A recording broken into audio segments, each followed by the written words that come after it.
Hey, this is Anthony with RevZilla. We watch, decide, and ride. Welcome to our detailed breakdown of the new Dainese Mugello Leather Jacket, available at RevZilla.com.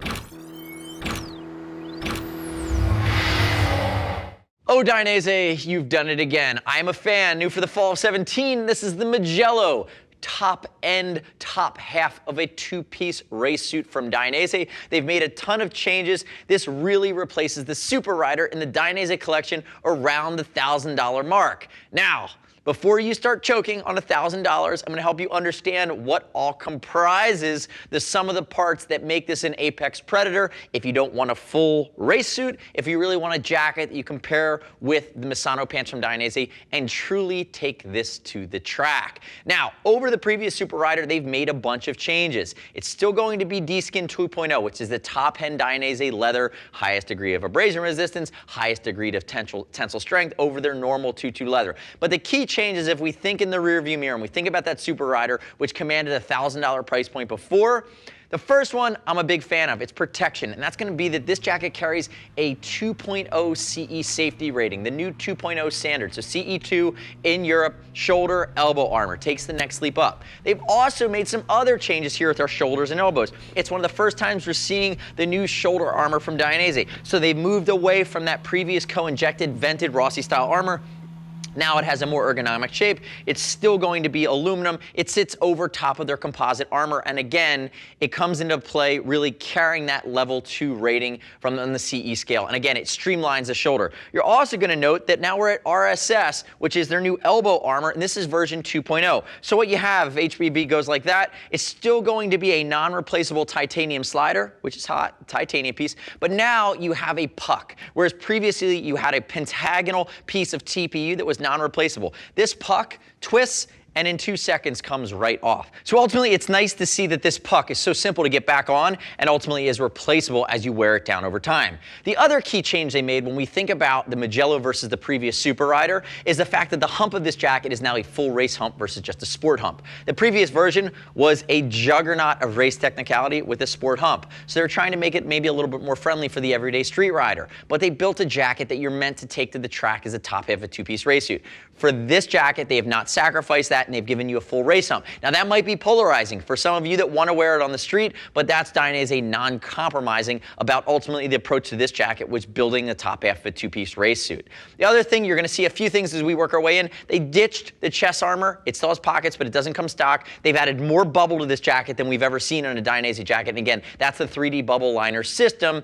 And you're also going to see when we turn him backwards that there is a new panel of stretch in the back called Tri-axial, which carries the full length of his back, and that's coupled with the changes of the stretch around the abdomen. Now again, if you're comparing it against last year's version, what you're going to see is less stretch up here through the collarbone and down the sternum. And what that's done is it's created more rigidity and more protection from the top half of the torso, which is still giving you the ability to have that flexibility whether you're in the 3/4 or the tuck riding position. Again, the movement you need around the belly. And that's again further refinement and research that Dainese has done, realizing where they need stretch and where the stretch might have been just overkill and actually took away from the ability of this jacket to keep everything where it's supposed to be in the happenstance of an off or a slide down the racetrack. Now that you have an idea, there are a couple of colors available. Again, you have an idea where this is positioned and what the main key changes are outside of some other nuanced changes I'm going to walk through. Let's talk briefly about Fitment. Hi, this is Brian, 6 foot 195, 42-inch chest. This is absolutely an aggressive race fit. You can see the pre-curve here. He's wearing a size 52. No surprises there, even with the changes in liners. There's plenty of room in his chest if he wants to add the Dainese Pro Armor chest protector. But again, standard Dainese sizing. And again, thinking about the profile, this is meant to be worn in the 3/4 of the tuck. It's probably less comfortable for High Vis Brian just to be standing there in it. Keep that in mind. Use the size chart. We'll ship free over 39 bucks. And I'd also love it if you click our logo, subscribe to us, RevZilla on our YouTube channel. Leave me your comments, requests, and your feedback on the new Mugello leather jacket from Dainese. Now, if we dive in, some of the other nuances. The aesthetic has changed. I like the aesthetic better on the front of this jacket, and I like the minimization of the S1 stretch. Also going to get the S1 stretch inside of the arms all the way down to the wrist. If we look at this, it's got an auto-locking zip down at the cuff, which is a nice touch, and it's a very streamlined cuff because you want to put it underneath a gauntlet. Now, if we open this up, you're going to see a few things going on here. The first one is your sanitized liner. That's the mesh liner, and you're also going to see more of that 3D bubble. And again, you're going to see more 3D bubble when we open it up as well. It creates a tiny pocketed microclimate that allows air area for air to flow, but it also, as you start to sweat and perspire, allows that perspiration to go and get captured by those pockets. Remember, the entire jacket's going to be that 2.0 D-skin leather, and if we look at some of the other basic creature comforts, you have your basic slash hand warmer pockets. You also happen to have 2 vents here, which is a nice touch. So you do have the ability to get good airflow around the torso if you are in that 3/4 tuck riding position and into the jacket, hopefully cooling you off. Now HVB, turn and face that way. If we look at the side, I like the aggressive use of the Dainese logoing. Some other more classic Dainese jackets, they need to be more muted. Nobody wants to be a billboard.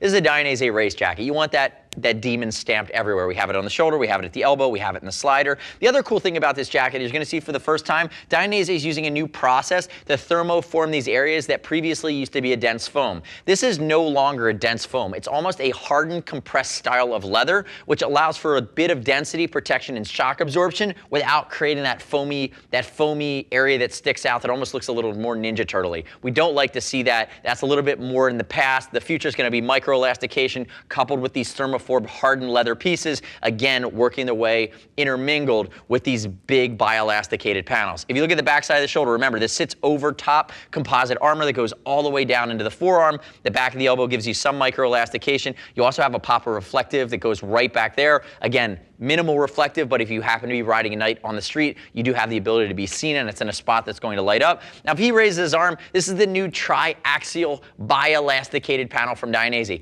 Starting all the way up at the shoulder blade, all the way up to the top of his trap, it works its way all the way down underneath the arm, forward, back, side to side. Again, it's giving the ability for a full range of motion and comfort, so this jacket works with you if you're in the tuck, if you're moving actively on the bike in a racetrack scenario, but ultimately allows the bulk of the jacket to stay in the right place. So the jacket actually sits and your limbs move around it. And again, these are done in full leather, so it's not cloth, it's not synthetic. This is going to be a full bielastic panel, the same material as you see on a Rossi race suit.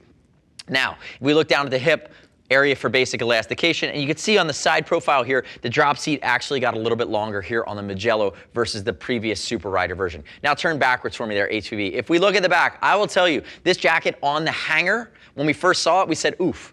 I'm not sure if I love the back. The back feels a little bit Tron. Some of these panels might be out of place. When Hyvis Brian put it on and we started to get a gauge of how it looked on the rider, it actually kind of comes to life when you fill it out. These panels kind of work in seamlessly. The tri-elastication fills out. You see this nice S shape working its way down. It has a clean, aggressive line that we actually like much better. So when you're looking at it just kind of flat in the picture on the hanger, it leaves a little bit to be desired, but when you're wearing it, it actually looks quite nice. Full grain, full race hump. We talked about that. It is a non-vented hump. Love to see them perf the top of it or maybe create some ventilation over time. Maybe the next version of this jacket, again, get some better airflow down the back. Remember, it does not come stock with a back protector. You're going to want to upgrade that through Dainese's back protector line. Again, there are multiple different inserts that would go into the pocket on this jacket. Again, taking it to the CE Level 2 rating. Up across the back of the neck, notice it is going to be a lighter weight stretch textile. It's S1. That's meant to be low profile. So again, in the tuck, the back side of your helmet, which if it's AGV helmet made in conjunction with Dainese, again, in Italy, you're going to have those cutaways where you don't want your helmet ever coming into contact with a raised area on your suit and actually slowing it down. It's just going to create friction and create a point of pain when you're riding. As you move down, classic Dainese stitch logo. I'll tell you, you've heard me kind of rant and rave about this jacket and all the places where they've upgraded and moved forward, and they've maintained the price. The only real thing they took away was the included chest armor, but I'm very happy to see this jacket be around $1,000, not $1,100 or even $1,150. When we think about the level of technicality, you start to weigh it against what is really that same price range within their full suit line. The only thing I might change is when I think about this jacket and I think about the buyer for this jacket, I think about the level of Italian craftsmanship that goes into something like the Mugello. I don't like that some of the accents here are done in synthetic. This is not a piece of full grain leather, it's a piece of synthetic. Now it doesn't look shiny, it doesn't look pleathery. Again, I've been doing this for almost a decade and we can see that it immediately to me jumps out. I would like to see this handcrafted. I'd like to see it stitched. I would even like to see it maybe signed by the person that stitched it. When I'm buying in at this level and investing in Dainese, I'm nerding out on the fact that everything is engineered to the nth degree. So maybe in those areas of accent, maybe instead of a synthetic leather, it's a full grain leather. Again, just bringing the craftsmanship and quality in line with what I expect for around the $1,000 mark. But that's really me nitpicking, and that's something to the untrained eye that you might never pick up on. Come back around to the front there, Brian. Dainese logo at the collar, nice big pull, easy to find with the gloved hand. Again, it's going to have the Dainese logoing. Open this bad boy up. I want to show the bubble liner on the inside. If he works its way down, remember the pant you'd want to you'd want to marry to this jacket really with a 270-degree zip is going to be that Misano pant. On the inside, there's your pocket for your Dainese Pro Armor chest protector. Notice full leather, which has a little bit of padding at the inside of the collar. And here's our 3D bubble liner that I spoke to. Again, notice the microclimate it creates, these two-size circles, these bubbled pockets, which allow sweat to evaporate. They capture sweat, they capture air, they increase airflow. They allow your body to breathe by building a comfortable microclimate. You know, we really believe that when it gets a little bit cooler, it traps and insulates a little more heat. And in the warmer times of the year when you're getting a little bit of airflow, by having those pockets in those negative spaces, it promotes a little bit of better breathability, better evaporation, better sweat wicking, and again, overall better comfort. And you can see where the zipper starts and stops. There's no jeans loop on this because it's really engineered for the racetrack. And again, all in, you're looking at a jacket that got more protective, added more elastication. The style was refined. It's using some new school tricks from Dainese's playbook with the new school elbow and the new school shoulder. Again, carrying that CE2 rating. Again, I hope we see Mugello at some point come out where it's going to be able to be incorporated with the DR system. Maybe that's where Dainese does, but we don't have a ton of gripes, even being that it's around the $1,000 mark, because we believe that if they start to bring that price down to make it more attainable for the everyday rider, again, it's still a major investment, but you start to have to shave off some of the technical components. And if you're looking to top half a two-piece race suit, we really think this is the flagship now within the Dainese line, replacing the Super Rider of yesteryear. This is the Mugello. The next step in your journey is to click the info button, your desktop and mobile device. Visit the product detail page at RevZilla.com. Read other rider reviews. You shouldn't just take my word for it. As always, we'll ship for over $39. If you want to talk to a gear geek, see us at RevZilla.com or 877-792-9455. Thanks for watching our detailed breakdown. Remember, subscribe to us at RevZilla on our YouTube channel. Stay up to date with our opinion of the latest and greatest in the moto universe. I'm Anthony. We'll see you next time.